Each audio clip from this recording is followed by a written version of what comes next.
So yeah, this happens sometimes apparently. First time it's happened to me, but when you're just doing some maticking and accidentally hit the tree.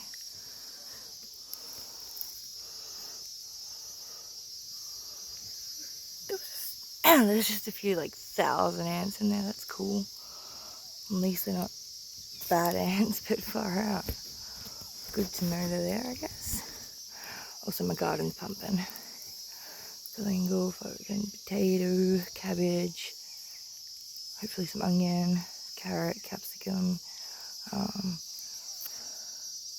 sweet potato, little berry, mulberry, chives, coriander. It's really getting there. Tomatoes, hopefully chilies.